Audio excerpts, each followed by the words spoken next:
May nagmamaranong sa comment section, di ko lang mahanap. Customer is always right daw. Manahimik ka. Kaya nga ako nag-business ng ganito para wala akong boss eh. Tapos tuturuan mo ko. Di nga ako nagtagal sa fast food dahil di ako naniniwala dyan eh. Epal na to, nakikinood-nood na lang tuturuan pa ako.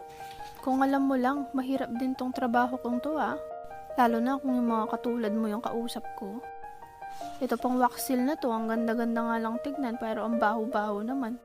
Tong kandilang to, ang tagal-tagal mag-melt. Tapos kailangan ibibidyo ko pa, i-edit ko pa.